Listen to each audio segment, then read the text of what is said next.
چوریاں 23واں گناہ جس کے کبیر ہونے کی صراحت موجود ہے، چوری کرنا ہے۔ فضل بن شازان والی روایت میں حضرت امام علی رضا علیہ السلام نے اسے گناہ کبیر میں شمار کیا ہے۔ اعمش راوی ہیں کہ حضرت امام جعفر صادق علیہ السلام نے یہ حدیث نبوی میں نقل فرمائی۔ وسائل شیعہ یعنی کوئی شخص مومن ہوتے ہوئے زنا نہیں کر سکتا، اگر کوئی شخص مومن ہوتے ہوئے چوری نہیں کر سکتا، بس زنا کرنے والا شخص اور چوری کرنے والا شخص مومن نہیں ہوتا۔ ایسے آدمی ہیں ایمان کی روح نہیں ہوتی، ایسے آدمی کو خدا اور روز جزا پر مناسب حد تک ایمان نہیں ہوتا۔ ایسا آدمی اگر توبہ کیے بغیر مر جائے تو مومن کی موت نہیں مرتا۔ بعض آیاتیں اور روایتیں ایسی ہیں جو خیانت کی مذمت میں ہیں، لیکن ساتھ ساتھ میں ہر وہ شخص جو چور کہلائے گا اور خدا کی نظر میں چور ہوگا، اور جو کسی مسلمان کا ایسا مال چرا لے جس کو اس نے اپنی ملکیت بنا لیا ہو اور جس کو اس نے اپنے لیے رکھ دیا ہو، یعنی خداوند تعالیٰ اسے وہی عذاب دے گا جو چور کے لیے اس دنیاوی زندگی کے بعد معین ہے،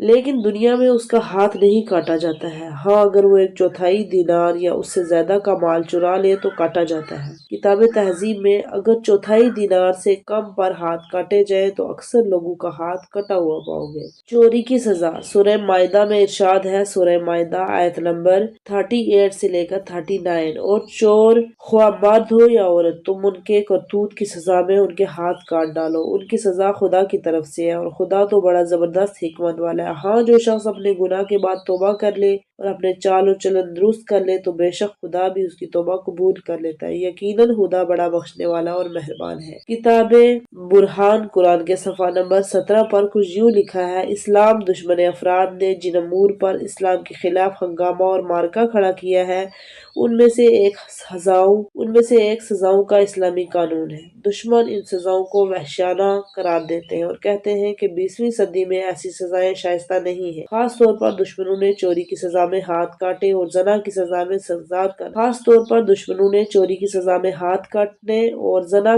میں سنسار کر دینے پر سخت نکتہ چینی کی ہے، اور اپنا فلسفہ بگاڑتے ہوئے کہتے ہیں کہ جرائم ایک طرح کی اخلاقی اور روحانی بیماریاں ہیں، پس ان کا علاج سزاؤں سے نہیں درس اخلاص دے کر نفسانی طریقوں سے ہونا چاہیے۔ ہم کہتے ہیں کہ ہم درس اخلاق اور روحانی علاج کے منکر نہیں ہیں، بے شک درس اور نصیحت کا معاشرے کے افراد پر گہرا اثر ہوتا ہے، ہم اس بات سے بھی انکار نہیں کرتے۔ اکثر جرائم اخلاقی خرابیوں اور بیمار روح کے باعث واقع ہوتے ہیں۔ اسلام نے درس و نصیحت کا اخلاق و عادات کی اصلاح کا پہلو نظر انداز نہیں کیا، لیکن ہم اس کے ساتھ ساتھ یہ بھی کہتے ہیں کہ اگر درس و نصیحت کے باوجود آدمی سرکش کرے تو اپنی خواہشات کو بے لگام چھوڑ دے تو ایسے آدمی کی سزا اصلاح کرنے کے بغیر نہیں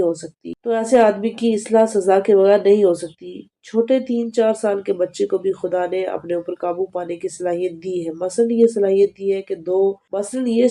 دی ہے کہ وہ پیشاب آئے تو روک لے اور بستر پر نہ کرے۔ اس کے باوجود والدین کی نصیحت کے باوجود اگر بچہ لاپرواہی کرتا ہے تو والدین کو سختی بھی کرنی پڑتی ہے۔ اسلام پر اعتراض کرنے کے لیے نفسیاتی اخلاقی علاج کو کافی قرار دینے والے حضرات کے ممالک میں بھی ایسا نہیں ہوتا کہ مجرموں کو محض درس و نصیحت کر کے پیار سے چھوڑ دیا جائے، بلکہ وہاں بھی ان کو جیل میں بند کر دیا جاتا ہے اور انہیں مختلف سزائیں دی جاتی ہیں۔ ہم اس بات کے منکر نہیں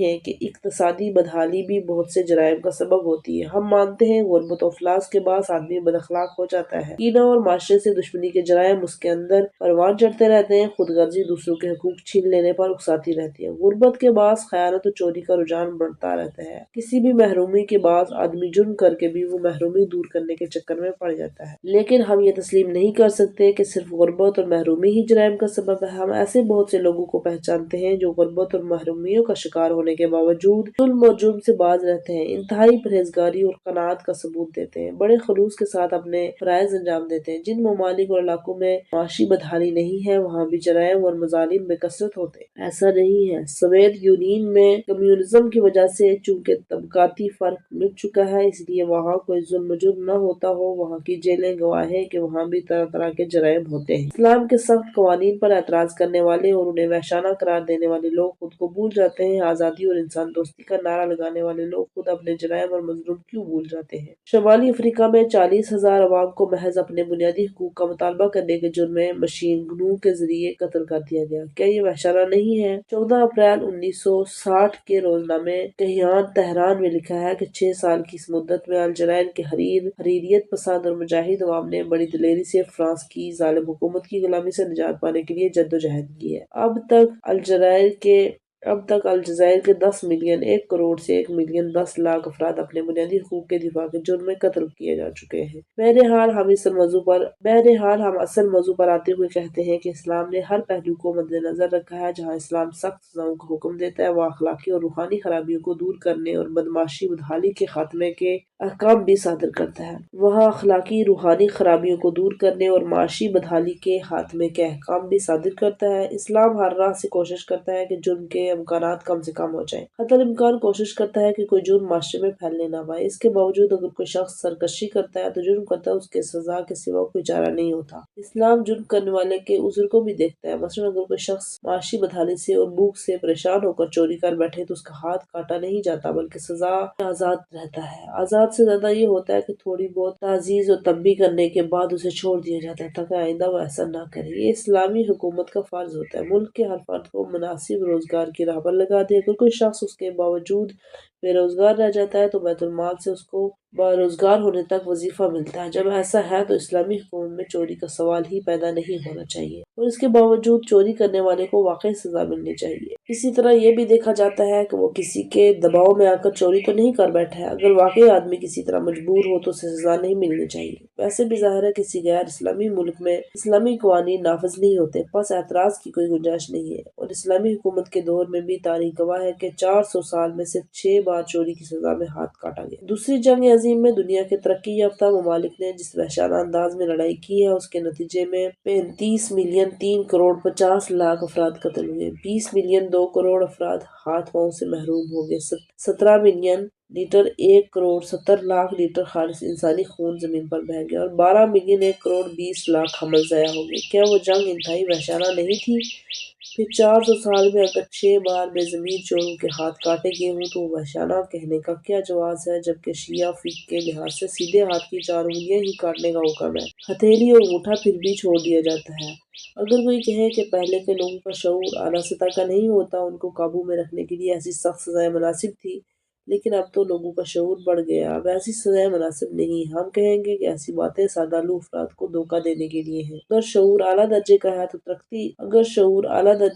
تو ترقی یافتہ مغربی ممالک میں جرائم کی اتنی بہتات کیوں ہے؟ بات یہی ہے کہ سزا سخت نہیں رکھی گئی ہے۔ اس کے علاوہ ہم بھی یہ کہیں گے کہ سخت اسلامی سزا کا تصور خود شعور کی سطح کو بلند کرتا ہے۔ آدمی فساد و تباہی سے بچا رہتا ہے اور فضیلت کے منازل طے کرتا ہے۔ آدمی کے ذہن میں خود بخود یہ بات راسخ ہو جاتی ہے کہ واقعی مثلاً چوری بہت برا کام ہے۔ ظاہر ہے چوری کی سزا بیان کرنے والی مذکورہ آیات میں پوری تفصیل نہیں ہے، چوری کیسی ہو، ہاتھ کاٹا جائے، ہاتھ کتنا کاٹا جائے، کون سا ہاتھ کاٹا جائے، اور یہ بھی ظاہر ہے یہ سب تفصیل ہمیں احادیث ہی سے مل سکتی ہے۔ اس موضوع پر بہت سی احادیث موجود ہیں۔ اس کی روشنی میں چوری کی حد اور سزا کے لیے مندرجہ ذیل شرطیں سامنے آئی ہیں۔ چوری کی حد جاری کرنے کی شرطیں: چور کا ہاتھ کاٹنے سے پہلے مندرجہ ذیل شرائط کا لحاظ رکھنا چاہیے۔ اگر ان میں سے ایک شرط بھی نہ پائی جائے تو چور کا ہاتھ نہیں کاٹنا۔ ایک شرط یہ ہے کہ چور بالغ ہو۔ بالغ ہونے کی شرعی علامتیں یہ ہیں کہ اگر لڑکا ہے تو چاند کے حساب سے 15 سال کا ہو چکا ہو، اگر لڑکی ہو تو چاند کے حساب سے 9 سال کی ہو چکی ہو۔ بالغ ہونے کی ایک اور علامت یہ ہے کہ زیر ناف شرمگاہ کے اوپر اگنے والے بال سخت اور چبھنے والے ہو گئے ہوں۔ بالغ ہونے کی تیسری علامت یہ ہے کہ احتلام ہو جائے یا کسی طرح منی نکل آئے، اور ان تینوں میں سے کوئی بھی علامت پائی جائے تو آدمی بالغ شمار ہوتا ہے۔ پس اگر چوری کرتے وقت چور نابالغ ہو تو اس کا ہاتھ نہیں کاٹا جاتا، بلکہ قاضی جہاں تک مناسب ہو بچے کو تعزیت اور ڈانٹ ٹپک کر کے چھوڑ دیتا ہے تاکہ وہ آئندہ ایسی حرکت نہ کرے۔ عبداللہ بن سنان حضرت امام جعفر صادق علیہ السلام سے روایت نقل کرتے ہیں، جب نابالغ بچہ چوری کرے تو پہلی اور دوسری مرتبہ چوری میں اسے معاف کر دینا چاہیے۔ تیسری مرتبہ اگر وہ چوری کرے تو اس کو چوری سے روکنے کے لیے ڈانٹنا مارنا چاہیے، اور اس کے بعد بھی بچہ چوری کرے تو اس کی انگلیوں کے تھوڑے تھوڑے کونے کاٹ دینے چاہیے۔ اگر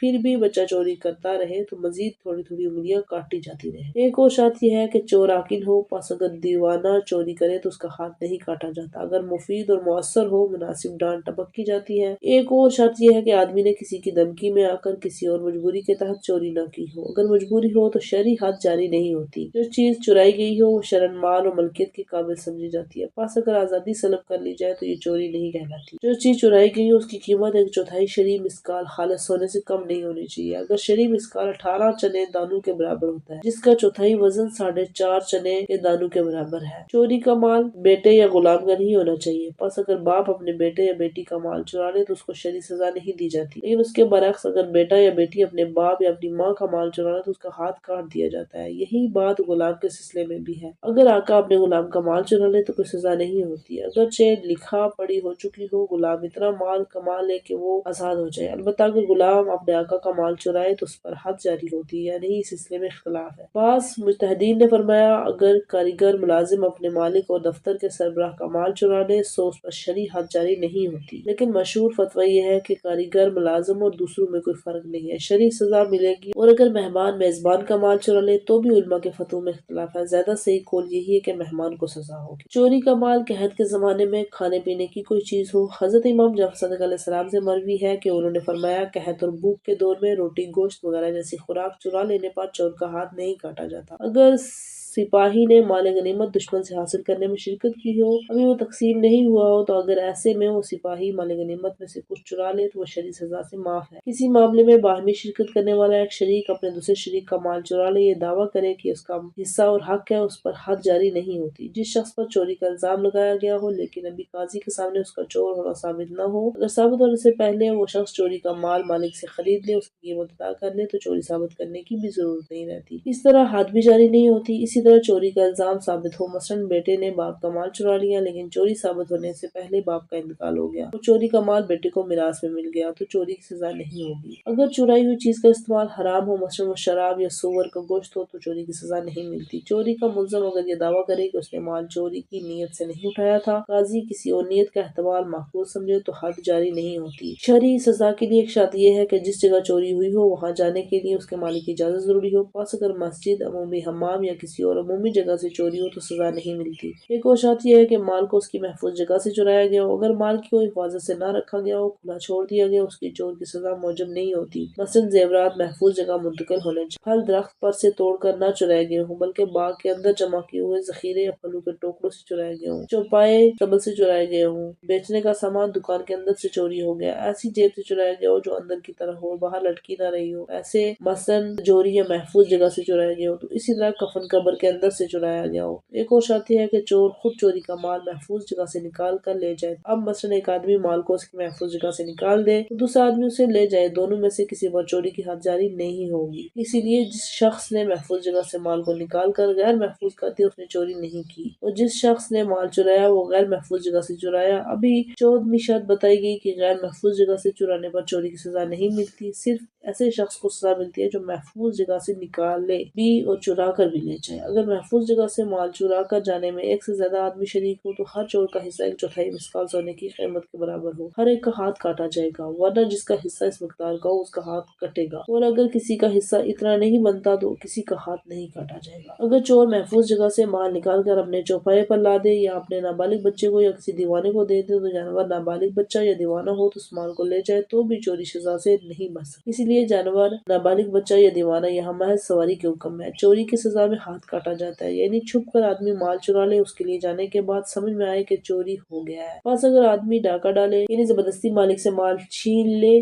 تو اس پر چوری کی حد جاری نہیں ہوتی۔ ڈاکہ ڈالنے پر تعزیز ہوتی ہے، یعنی اتنا ڈانٹنا یا مارا جاتا ہے کہ آئندہ ایسی حرکت نہ کرے۔ ہاں اگر ڈاکو نے اسلحے کے زور پر ڈاکہ ڈالا تو اس کی شرعی سزا محارب یعنی مسلمانوں کے خلاف جنگ کرنے والے کی سزا ہے۔ سورہ مائدہ کی آیت نمبر 33 میں اور سزا مذکور ہے، یا تو اس کو قتل کر دیا جائے یا سولی پر لٹکا دیا جائے، ایک طرف کا ہاتھ تو دوسری طرف کی ٹانگ کاٹ لی جائے، پھر جلا وطن کر دیا جائے، ان میں سے کسی ایک سزا کا قاضی کو اختیار ہے۔ اگر چوری ثابت ہونے سے پہلے چور شرعی قاضی کے پاس جا کر آئندہ چوری کرنے سے توبہ کر لے اس پر حد جاری نہیں ہوتی، لیکن چوری ثابت ہونے کے بعد توبہ کرنے سے حد ساقط نہیں ہوتی۔ چوری ثابت ہونے کی ایک اہم شرط یہ ہے کہ چور کو چرائے ہوئے 2 عادل شخص اپنی آنکھوں سے دیکھے، یہ بھی ہو سکتا ہے کہ ایک عادل آدمی چوروں کی چشمدید گواہی دے دے۔ چوری ہو جانے والے مال کا بھی قاضی کے سامنے قسم کھائے کہ فلاں نے وہ مال چرایا، اگر چور خود 2 مرتبہ اپنی چوری کا اعتراف قاضی کے سامنے کر لے تو وہ بھی شرعی سزا کا مستحق ہو جاتا ہے۔ اگر چور ایک مرتبہ قرار دے یعنی دوسری مرتبہ اقرار کرنے کو تیار نہ ہو، جتنے مال کی چوری کا اس نے اپنے پہلے اقرار کیا تھا اتنا مال اس نے لے کر مالک کو کو دے دیا جاتا ہے لیکن اس کا ہاتھ نہیں کاٹا جاتا۔ چور کو ہاتھ کاٹنے کی سزا اس وقت دی جاتی ہے جب چوری ہو جانے والے مال کا مالک خود قاضی سے سزا کا مطالبہ کرے۔ بس اگر مالک قاضی کے پاس مسئلہ پہنچنے سے اور شرعاً چوری ثابت ہونے سے پہلے چوری کا مال چور کو بخش دے یا چور سے خود واپس لے تو اس کی سزا کے سلسلے کو نظر کر دے، سزا نہیں ہوتی۔ البتہ جب شرعاً قاضی کے پاس چوری ثابت ہو جائے تو مالک کا مال چور کو سزا سے نہیں بچا سکتا۔ بعض مجتہدین نے فرمایا کہ چوری دو عادل گواہوں کی گواہی سے نہیں بلکہ خود چور کے دو مرتبہ اقرار کرنے سے ثابت ہوئی ہو۔ حاکم شرع اور قاضی کو حق ہے اگر مسلحت سمجھے تو چور کو شرعی سزا سے معاف کر دے۔ کتاب تہذیب میں یہ روایت ہے کہ ایک شخص امیر المومنین امام علی علیہ السلام کی خدمت میں آیا، اس نے اپنی چوری کا اقرار کیا۔ حضرت نے فرمایا آیا قرآن میں سے کچھ زبانی سنا سکتے ہو؟ اس نے کہا جی ہاں، سورہ بقرہ۔ حضرت نے فرمایا میں نے تمہارے ہاتھ کو سورہ بقرہ کے طفیل چھوڑ دیا۔ اشعث نے کہا یا علی کیا آپ حدود خدا کو نظر انداز کر رہے ہیں؟ فرمایا تم کیا جانتے ہو، حد جاری کرنا اس کے وقت لازمی ہے جب بینہ دو عادل آدمی کی گواہی سے جرم ثابت ہو، اگر اقرار سے ثابت ہو تو امام مجرم کو معاف کر سکتا ہے۔ مذکورہ شرائط اگر موجود ہیں تو چور کا ہاتھ کاٹنے کا فرض صرف حاکم شرع قاضی انجام دے سکتا ہے۔ صرف شرع قاضی کے علاوہ کسی کو حد جاری کرنے اور سزا دینے کا حق نہیں ہے۔ قاضی کی ذمہ داری ہے کہ وہ جاری کرنے کے علاوہ چوری کا مال چور سے لے لے، واپس میں مالک کو دے دے۔ اگر وہ مال خرچ ضائع ہو چکا ہے تو اسی جیسا اس مقدار یا تعداد کا دوسرا مال چور کو دینا پڑتا ہے۔ اگر ایسا نہ ہو سکے تو اس مال کی قیمت ادا کرنی پڑتی ہے۔ مال کی واپسی کا یہ حکم دونوں صورتوں میں ہے، خواہ چوری شرعاً ثابت ہوتی ہو یا ثابت نہ ہوتی ہو۔ اگر دوسرے کا مال لیا ہے تو لوٹانا پڑے گا۔ بعض ایسی صورتوں میں چوری ثابت تو نہیں ہوتی مگر حاکم شرع دوسرے کا مال اٹھانے والے کو تعزیر کرتا ہے، اس حد تک ڈانٹتا مارتا ہے کہ وہ آئندہ ایسی حرکت نہ کرے۔ تعزیر کی مقدار اور کیفیت خود قاضی کی مرضی اور رائے کے مطابق ہوتی ہے۔ مثلاً مال اگر غیر محفوظ جگہ سے چرا لیا گیا ہو، جعلسار نے چالی چیک یا جعلی دستخط کی مدد سے دوسرے کا مال ہتھیار لیا ہو، ایسی صورتوں میں مال اصل مالک کو لوٹانا واجب ہوتا ہے اور تعزیر بھی ہوتی ہے۔ اسی طرح کفن چوری کرنے کی نیت سے اگر آدمی ایسی قبر کھود دے جس میں مردہ موجود ہو لیکن اس نے کفن چرایا نہ ہو، اس میں بھی تعزیر کی جاتی ہے۔ اگر وہ کفن بھی چرا لے تو اگر کفن کی قیمت چوتھائی مسکال سونے کے برابر ہو تو اس کا ہاتھ بھی کاٹا جاتا ہے۔